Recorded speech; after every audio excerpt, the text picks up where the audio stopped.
Sir.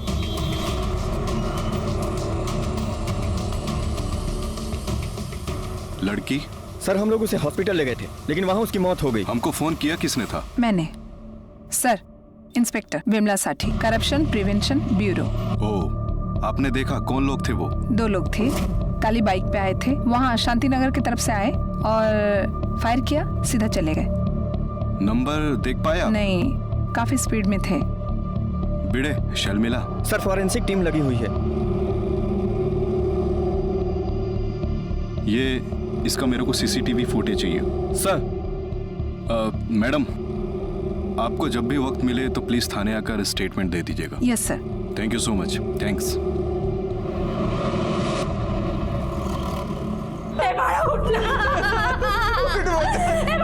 क्या हुआ तुझे? बोलना। कुछ बोलते भी नहीं है। बोला।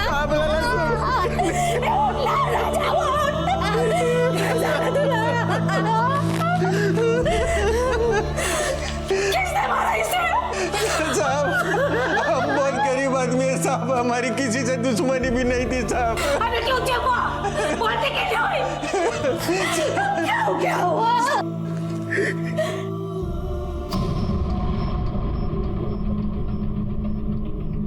बिरडे, मुझे नहीं लगता ये गोली इस बच्ची पर चलाई गई थी। ये मामला कुछ और है।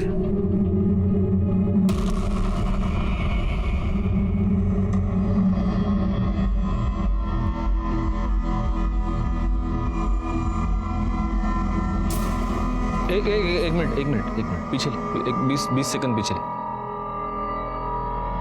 लेकर पॉज। देखा बिरडे? सर, गोली बच्ची पे नहीं, उस औरत पे चलाई गई थी। मतलब अगर ये औरत झुकती नहीं तो ये गोली उस बच्ची को नहीं लगती। जूम कर देख कौन है।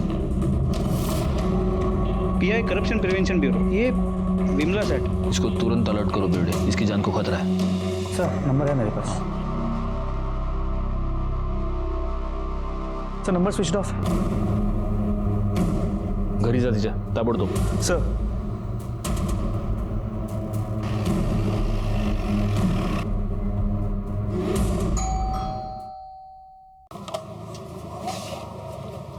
सर, क्या बात है? जरा साठे मैडम को बुलाइए ना, कुछ बात करनी है उनसे। वो तो ऑफिस गई। कितने बजे? मेरे उठने से पहले गई, मतलब 8 बजे शायद गई होगी। एक्चुअली क्या है, आज मेरी बेटी को छुट्टी है ना, नहीं तो पहले उसको स्कूल छोड़ती है और बाद में ऑफिस जाती है। उनका फोन क्यों स्विच ऑफ आ रहा है? हाँ, कल रात वो डिस्चार्ज हुआ था, शायद चार्ज नहीं किया होगा। सब कुछ प्रॉब्लम है क्या? नहीं, कुछ नहीं, रूटीन इंक्वायरी है। चलिए।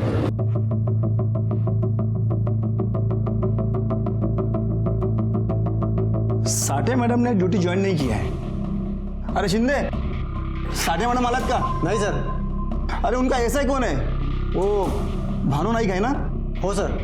त्यांना विचारा। सर, नाईक साहब तो छुट्टी पे है। एक मिनट। कमाल है, हे साहेब भानु नाईक का फोन स्विच ऑफ आ रहा है। काय प्रॉब्लेम काय? कुछ नाही. हे एस आय नाईकच्या घरचा पत्ता मिळेल का?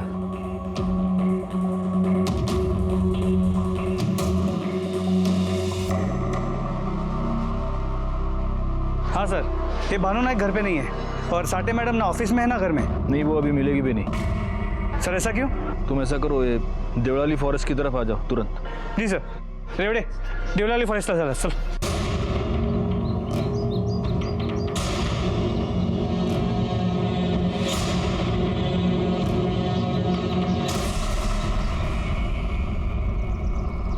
Vimla Sathe, PIACB. ID card गले में ही था, मतलब ड्यूटी पे निकली थी. इसके हस्बैंड ने कहा था कि सुबह सुबह घर से निकली थी. फोन भी मिला लेकिन बंद है. दामले, फॉरेंसिक को दे दो जाकर. सर पे पत्थर मारा है. सवाल यह है कि ये यहाँ क्यों आई थी और किसके साथ आई थी? सर, इनकी वैन विठलवाड़ी के पास मिली है. विठलवाड़ी? विठलवाड़ी से इधर क्यों, कैसे? फॅमिलीला सांगायचं का? हाँ. साहब वो हमेशा कहते थे मेरी जान को खतरा है, मेरी जान को खतरा है। अभी कुछ रोज पहले रेड करने गई थी तो किसी ने 10वें माले से गोनी फेंकी थी उसके ऊपर। 10वें फ्लोर से सीमेंट से भरी हुई गोनी फेंकी मुझ पर, बाल बाल बच गई या बाजू में आकर गिरी। सब उसके जान को खतरा था साहब। तो आप लोगों ने पुलिस कंप्लेंट नहीं किया? क्या साहब, पुलिस वाला पुलिस में क्या कंप्लेंट करेगा? हाँ साहब, लेकिन उसके बड़े साहब को बताया था सब। फिर उसका बड़ा साहब उसकी सुनता ही नहीं था, बोलता था तू ज्यादा चांद पट्टी करती है इसलिए तेरे साथ ऐसा होता है। सब मेरी बेटी अनाथ हो गई साहब, मेरी अनाथ हो गई साहब। संभालो अपने आप को।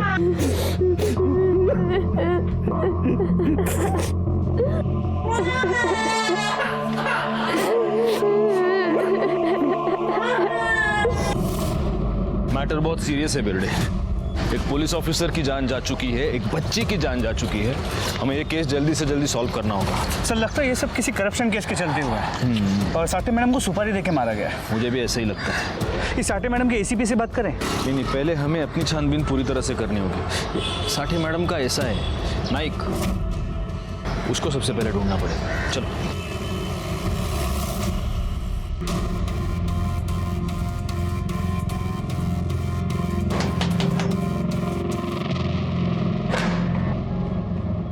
जी किधर थे आप लोग? शिरडी गए थे, 1 घंटे पहले ही आए। भानु नायक का है? वो तो आते ही ऑफिस गए, बोले जरूरी काम है। उसका फोन क्यों ऑफ है? मालूम नहीं।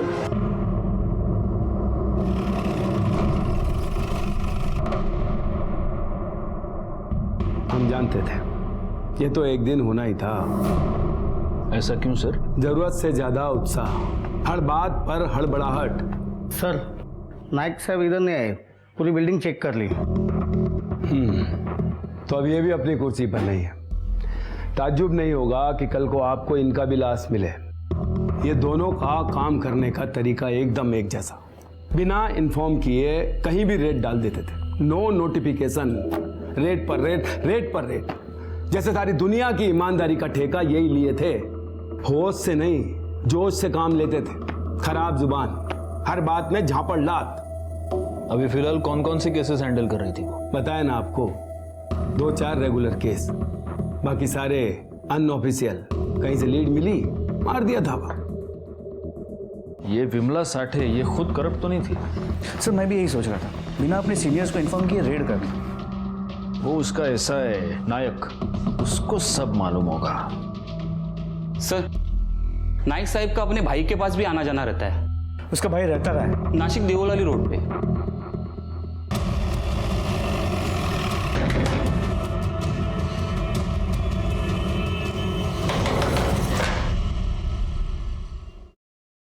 जी भानु नायक वो तो यहाँ नहीं आए हैं, नासिक में होगा। हटिए जरा आप। अरे साहब सुनो तो। अरे साहब टिकट पकड़।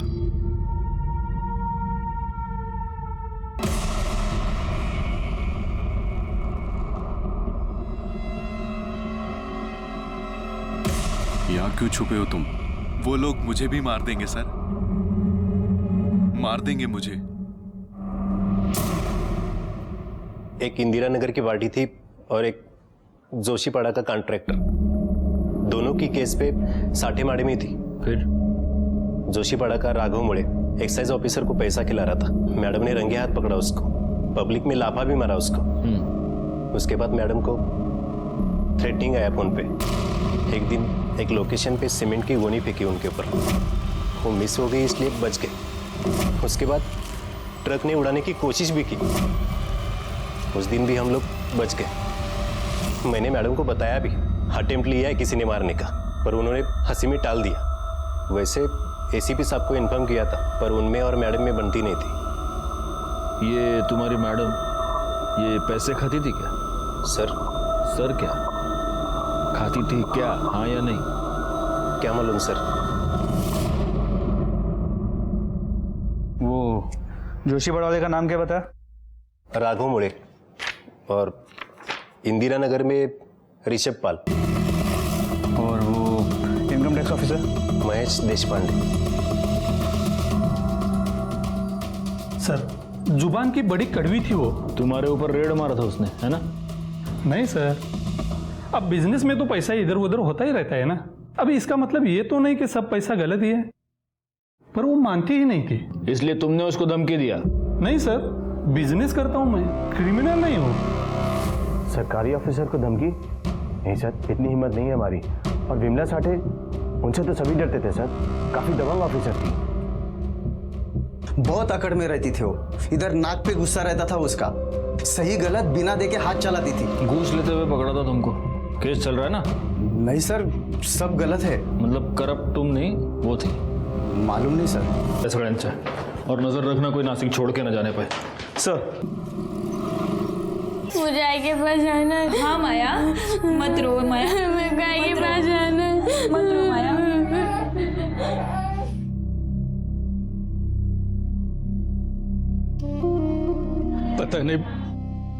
पता नहीं किसके साथ दुश्मनी थी इसकी। पुलिस पता कर रही है। कुछ नहीं कर रही पुलिस, कुछ नहीं कर रही है पुलिस।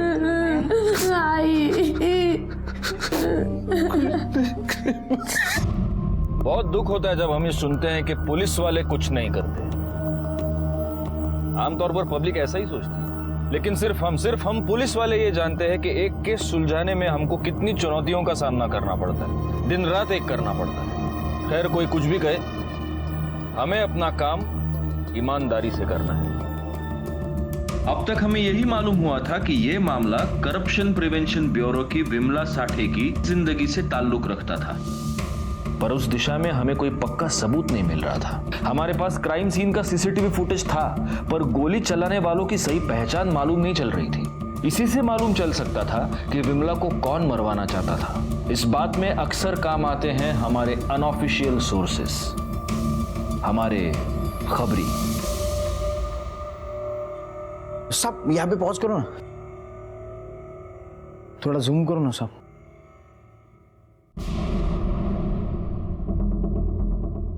सब ये बाइक से आना और गोली चलाना, मतलब ये अकरम और ऋषि जादव का काम है, ये उनका ही स्टाइल है साहब। तू श्योर है ना? एक मासूम बच्ची की जान ली इन लोगों ने। हाँ साहब, एकदम श्योर। इनको छोड़ना नहीं। किधर मिलेंगे? रामवाड़ी।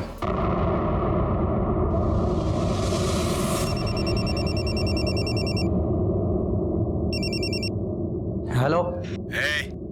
सुपारी का पैसा लौटाओ। क्या? अरे काम तो होने दे। काम हो गया, विमला साठे गई। क्या? किसने मारा उसको? अरे जो भी मारा हो, तुमने तो नहीं मारा ना। सुपारी का पैसा दे दे। अरे ऐसे कैसे लौटा दे? हाँ, अभी वो लड़की मर गई ना। लेकिन उसका सुपारी नहीं दिया था ना मैंने। सुपारी का पैसा लौटाओ। वो तो खर्चा हो गया। ए, शान पट्टी करता है क्या? पैसा दे दे वापस, नहीं तो तेरी सुपारी दे दूंगा किसी और को। ठीक है ठीक है, कैसे लौटाना है? जैसे लिया था, देवलाली फॉरेस्ट के खंडर पे। ठीक है। ए अकरम, अकरम जल्दी चल। अरे चल। हाँ, चल चल चल।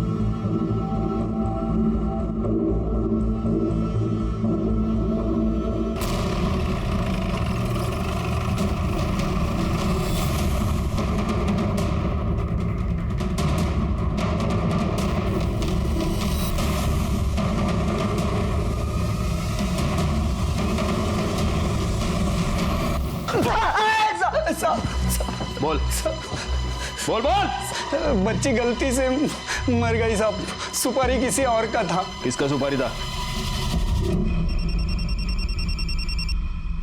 Hello, Vimala Sathe, corruption prevention bureau. मारना है क्या साहब? पुलिस वाले को मारने को बोलता है? तेरे से नहीं होगा तो अभी बोल दे। पैसा कितना मिलेगा? 2 लाख। 2 में काम नहीं होगा, कम से कम 3 लाख रुपया। ठीक है, देवलाली फॉरेस्ट के खंडर पे आना 2 बजे। सब उसने हमको जहाँ बुलाया एडवांस लेने, हम वहाँ गए थे साहब। फिर वो मैडम को हमने झूठा टिप दिया। फिर साहब वो बंद कंस्ट्रक्शन है ना, वहाँ पे उसको बुलाया था। पहला अटेम्प्ट फेल हो गया साहब, फिर अपन लोग ने दूसरा अटेम्प्ट लिया। वो अकरम ट्रक चलाता था ना, वो लेके आया। हाँ साहब।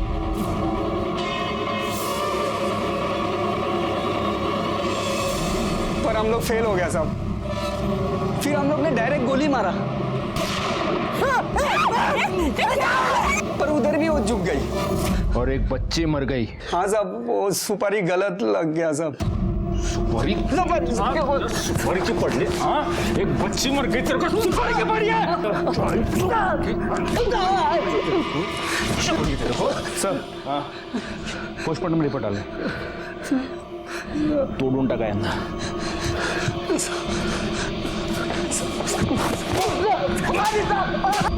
विमला साठे की मौत गला घोटने की वजह से हुई है।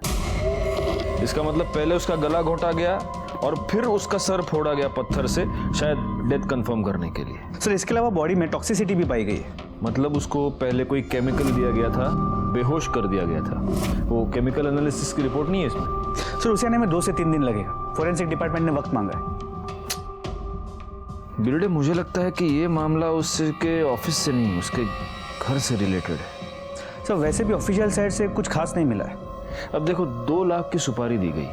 अच्छा, जिसने सुपारी दी उसने मर्डर किया ही नहीं, मर्डर किसी और ने कर दिया और पैसे भी वापस मांगे। अब बताओ कौन सा बिजनेसमैन सुपारी के पैसे वापस मांगेगा? किसने मारा उसको?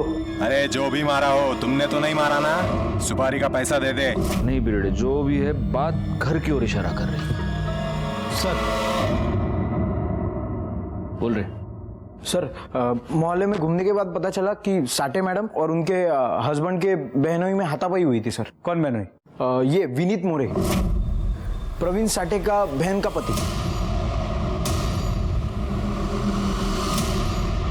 आता मेलेल्या व्यक्तीविषयी काय बोलणार साहेब, पर विमला बहुत झगड़ालू औरत थी। तुम्हारी मिसेस प्रवीण साठे की बहन है? हो साहब, चचेरी बहन, कजिन। और परसों आपका और विमला का झगड़ा हुआ था? हो साहब। हुशाऱ्या नहीं करायच्या, इंसान की नीयत सूंघ लेती हूँ मैं, जीना मुश्किल कर दूंगी मैं। भाभी जी आप घर जाइए, प्लीज घर जाइए आप। जा रही हूँ, लेकिन मैं जो बोला ना बराबर खोपड़ी में डाल के रखना। प्रवीण और मैं संबंधी है, पर चांगले मित्र सुद्धा आहोत। अभी मुझे बच्ची हुई तो मुझे पैसों की जरूरत थी और प्रवीण ने मुझसे कुछ पैसे लिए थे। मैंने उसे कहा कि मला पैशांची गरज है, मला थोड़े पैसे दे। प्रवीण तो कुछ नहीं बोला, लेकिन उसकी बीवी बहुत गुस्सा हो गई। बहुत इज्जत वाली थी वो, कोई भी बात उसे बहुत तुरंत लग जाती थी। पुलिस वाली थी ना साहब। मेरा मतलब है मुझे मोठी माणसं। तुम क्या करते हो? यहाँ पास में एक हॉस्पिटल है, वीकेयर हॉस्पिटल। वो पंचवटी वाला? हाँ, मी तिकडे अकाउंटंट है। साहब उसको पता चला था कि मैंने विनीत से लोन लिया है, तो बात इज्जत पे आ गई। जाके बहुत सुनाया विनीत को उसने। सब उसको अपने गुस्से पे काबू नहीं था बिल्कुल। अभी कुछ रोज पहले अपने भाइयों से झगड़ा मोल लिया था उसने। भाइयों से? हाँ साहब। कशावरून झालं भांडण? वो विमला के पापा 25 साल पहले उन्होंने दूसरी शादी कर ली थी। उस औरत से 2 बेटे हैं उनको।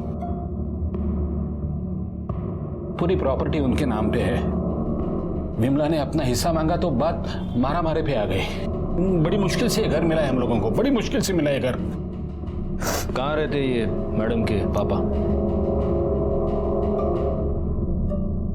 ही मुलं लहान होते तब सब कुछ ठीक था। बड़े हो गए, लड़की पुलिस में भर्ती हो गई, दोनों तरफ से झगड़ा शुरू। मैंने बहुत समझाने की कोशिश की, लेकिन सौतेले तो सौतेले होते हैं ना। वर्दी का धौस दिखाती थी सर, हमको हमारे ही घर से निकाल दिया। और सर उसका वो निकम्मा पति, उसके लिए तो वो। बाबा 2 में से 1 दुकान मुझे चाहिए। क्या करेगी तू दुकान का? मैं जो भी कुछ करूं, मुझे मेरा हिस्सा चाहिए। मला माझा हिस्सा पाहिजे म्हणजे पाहिजे बस।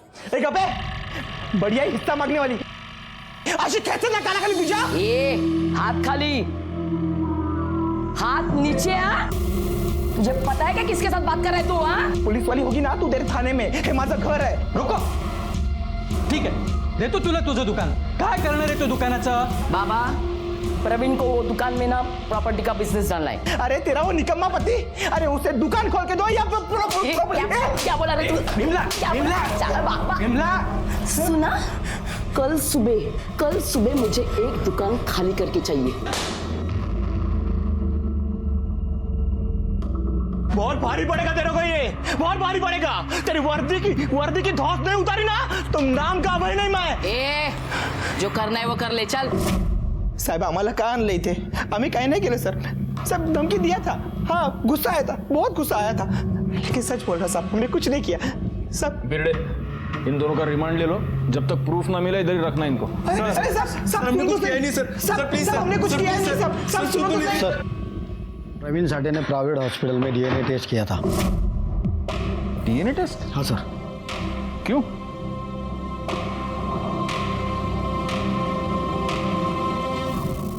डीएनए टेस्ट की रिपोर्ट हाथ आते ही इस केस ने एक अलग ही दिशा पकड़ ली। प्रवीण साठे ने डीएनए टेस्ट करवाया था। क्यों करवाया था, किसका करवाया था? जब तक हम विमला साठे की सरकारी जिंदगी की पूछताछ कर रहे थे तब तक ये केस बहुत धीरे धीरे सुलझ रहा था, लेकिन जैसे ही मामला फैमिली की ओर बढ़ा, एक के बाद एक क्लूज सामने आने गए। इस डीएनए टेस्ट की रिपोर्ट के बाद तो इस मामले ने तूफानी स्पीड पकड़ ली और इन्वेस्टिगेशन के बाद हमारे सामने एक ऐसी बात आई जिससे हम सब हैरान रह गए। क्या थी वो बात? आखिर तक देखते रहिए, आपको भी मालूम हो जाएगा। प्रवीण साठे, विमला साठे, माया साठे, तीनों के डीएनए टेस्ट की रिपोर्ट। लेकिन प्रवीण ने ये डीएनए टेस्ट करवाया क्यों? माया तो इसी की बेटी है। तो यही तो समझना है, प्रवीण ने ऐसा किया क्यों? नहीं, एक पॉसिबिलिटी ये है कि प्रवीण को इस बात का शक था कि उसकी बीवी का यानी विमला का कोई अफेयर चल रहा है और उसको कंफर्म कराने के लिए उसने डीएनए टेस्ट करवाया है। लेकिन सर रिपोर्ट से तो यही साबित हुआ कि माया उसी की बेटी है। हाँ, लेकिन उसको शक था तो फैमिली में थोड़ी टेंशन रही होगी ना। शक है, वरना कोई ऐसी डीएनए टेस्ट क्यों करवाएगा? इसका जवाब तो प्रवीण ही देगा। अब क्या बोलूं साहब, उसका कुछ तो चल रहा था। किसके साथ? वो तो नहीं मालूम साहब, मैंने पूछा भी लेकिन उसने बताया नहीं कभी, उल्टा झगड़ने लगी मुझसे। तो तुमको शक हुआ? कैसे हुआ? मैंने देखा था साहब। क्या? फोन पे बात कर रही थी। तो तुमने अपनी बेटी पर भी शक किया, उसका डीएनए टेस्ट करवाया? नरकात जैन नरकात, मैंने अपने बेटी पे शक किया, लेकिन सब कोई तो था जिसके साथ उसका कोई तो था। विमला साठे के कॉल रिकॉर्ड्स में कुछ नहीं मिला। ज्यादातर कॉल्स या तो ऑफिस के हैं या तो फिर उसके हस्बैंड के।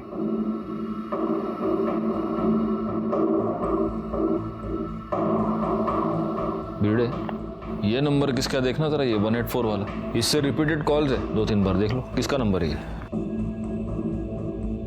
सर ये विनीत मोरे का नंबर है। विनीत मोरे? मतलब वो बहनों ही साठे का?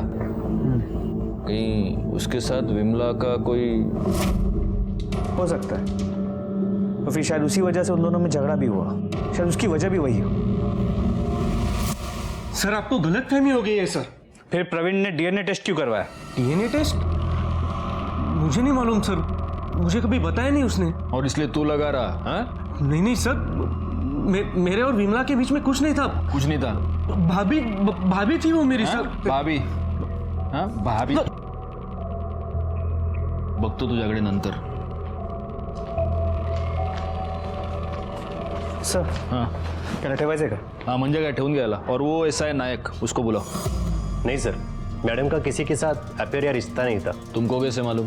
वो ऐसी नहीं थी। हाँ सर, उनके घर में कुछ ऐसा था, उससे हमेशा परेशान रहती थी। जाओ तुम। Yes sir. सर विमला सेठी की बॉडी की केमिकल रिपोर्ट। बॉडी में कैटामिन मिला है। कैटामिन? जी सर, ये एक एनेस्थेटिक है। इसके मुताबिक इस केमिकल का इस्तेमाल ऑपरेशन से पहले पेशेंट को बेहोश करने के लिए किया जाता है। एनेस्थेटिक? तो इसका मतलब ये किसी आम केमिस्ट के पास तो नहीं मिलता होगा? नहीं सर, डायरेक्टली अस्पताल में सप्लाई होता है। प्रवीण साठे ने डीएनए टेस्ट करवाया, उसने विनीत मोरे पर शक किया, और इससे पहले कि प्रवीण साठे का शक यकीन में बदल जाए, विनीत मोरे ने विमला साठे का मर्डर कर दिया।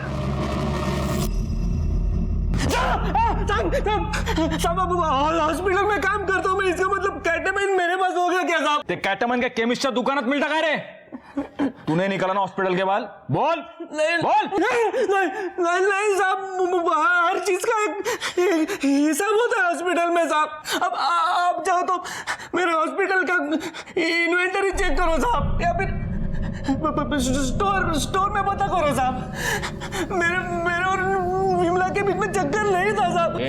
रो मत, रो मत। नहीं साहब, आपको नहीं, आपको विश्वास नहीं तो मेरी वाइफ से पूछिए साहब। मेरे बच्चे की कसम खा के कह दो साहब, बच्चे की कसम खा के कह दो, कोई संबंध नहीं था विमला और मेरा। ये अभय और करण, विमला के सौतेले भाई, इनकी भी तो केमिस्ट शॉप है ना? हो सर, प्रवीण की दुकान के बगल वाला शॉप। तेरी वर्दी की धौंस नहीं उतारी ना, तुम नाम का अभय नहीं मैं। कहीं ऐसा तो नहीं कि इन दोनों ने सेटिंग करवा के किसी हॉस्पिटल से ये कैटामाइन निकलवाया हो? पॉसिबल तो है। एक काम करो, इधर नासिक में जितने भी हॉस्पिटल्स हैं सबके स्टोर रिकॉर्ड्स चेक करो। सर 50 से ज्यादा अस्पताल है। तो एक यूनिफॉर्म्ड ऑफिसर और एक मासूम बच्ची अपनी जान गंवा चुके हैं बिरडे।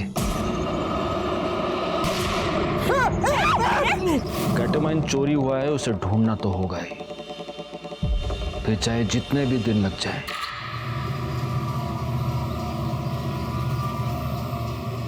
एक पुलिस ऑफिसर को बड़ी बेरहमी से मार दिया गया था। एक मासूम बच्ची अपनी जान गंवा चुकी थी। एक परिवार की सारी खुशियां, उसका भविष्य छीन लिया गया था। आज जब मैं उस बच्ची के बारे में सोचता हूं तो मन बड़ा बेचैन होता है, खून खौलने लगता है। उस मासूम बच्ची को और हमारी ही एक ऑफिसर को न्याय दिलाना बहुत जरूरी हो गया था। बॉडी की केमिकल रिपोर्ट में कैटामाइन का मिलना इस केस को सुलझाने की दिशा में हमारे लिए एक बहुत बड़ा सबूत था। अगले 3 दिन हमारी 3 टीमों ने नासिक के हर हॉस्पिटल में जाकर वहां के स्टोर्स की और इन्वेंट्री की छानबीन की। ये इतना आसान काम नहीं था। और तीसरे दिन हमारे हाथ एक क्लू आया।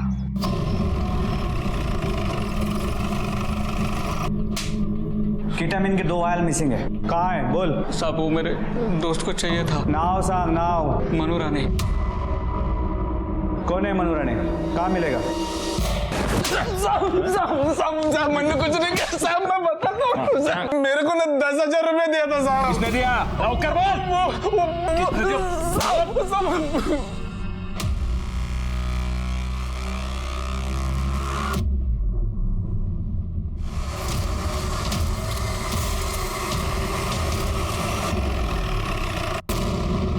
सर यहाँ तो ताला है। चलो उसकी बहन के घर देखते हैं।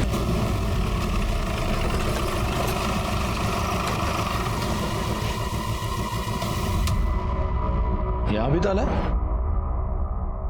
चलो आप पूछते किसी से। सुनिए, ये रोहिणी मोरे कहाँ गई है? सर वो तो भाई के साथ गाँव गई है। उसके भाई की बेटी माया है ना, उसको छोड़ने गई है। कधी गेली? सकाळी गेली सर। कौन सा गाँव है?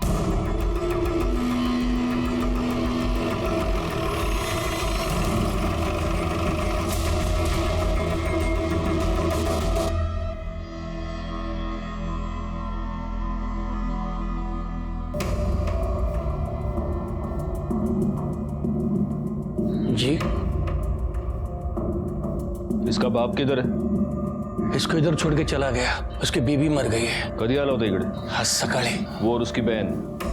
कौन बहन? रोहिणी, उसकी बहन, उसके साथ आया था ना वो। कौन रोहिणी? अरे साहब प्रवीण की बहन के बारे में पूछ रहे हैं। कौन बहन?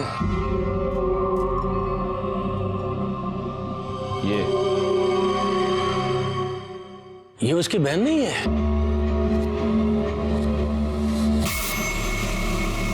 साहब मुझे भी यही बताया था कि दोनों चचेरे भाई बहन हैं। मस्त होतं ना? हो ना। रिक्षाने जाऊया? चल मजा आया ना?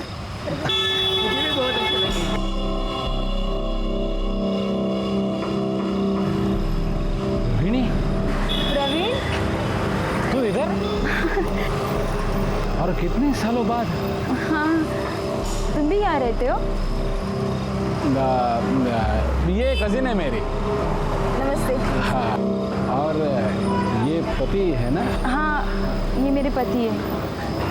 ये विमला मेरी पत्नी है और ये माया मेरी बेटी है। यहाँ रोहिणी को टीचर की नौकरी मिली। फिर मैंने भी हॉस्पिटल में जॉब ढूंढ लिया। जब हम मिले तब शादी से पहले की गर्लफ्रेंड को प्रवीण ने बहन बोल दिया और फिर जबरदस्ती उसने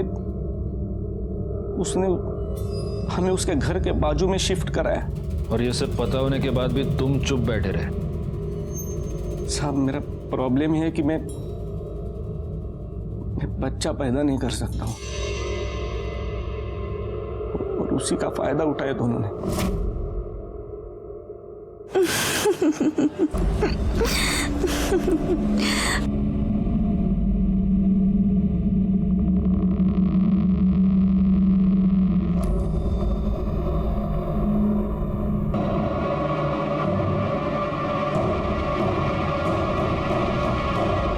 सर काय वाटतंय? खरं बोलतोय?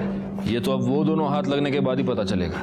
सर मैंने हॉस्पिटल में जाके चेक किया, डीएनए टेस्ट प्रवीण ने नहीं साठे मैडम ने करवाया था।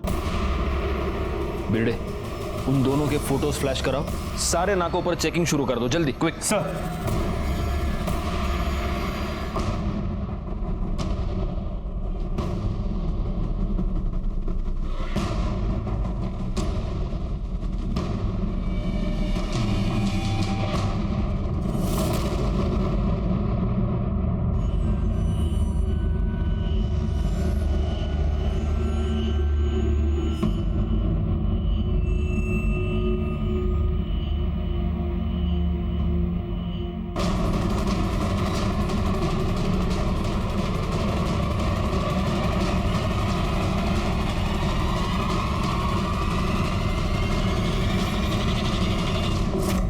उसको मारना जरूरी हो गया था साहब, क्योंकि उसको शक हो गया था, इसलिए तो डीएनए टेस्ट करवाया मेरा, रोहिणी का और बच्ची का, और नाम दिया खुद का और बेटी का। मतलब उन्होंने अपना नाम देकर तुम्हारा पर्दाफाश किया? पुलिस वाली थी वो, दिमाग लगाया उसने। उसको मालूम हो गया था बच्ची मेरी और रोहिणी की है, फिर तो मैंने सुपारी दिया साहब। Vimala Sathe, corruption prevention bureau, मारना है। लेकिन वो लोग 3 बार फेल हो गए, तो मैंने कटा मान लिया, मनु से पैसा दिया था उसको।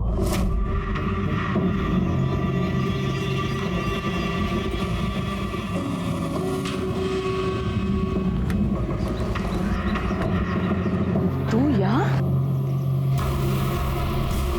कुछ प्रॉब्लेम है क्या? काय झालं? क्या हुआ?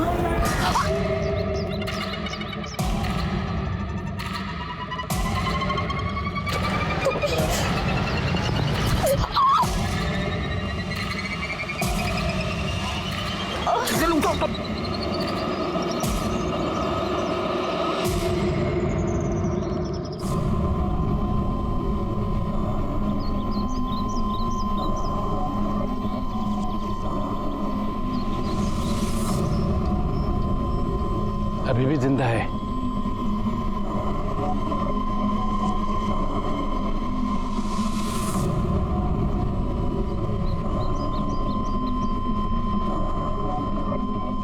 साली अभी भी मरी नहीं।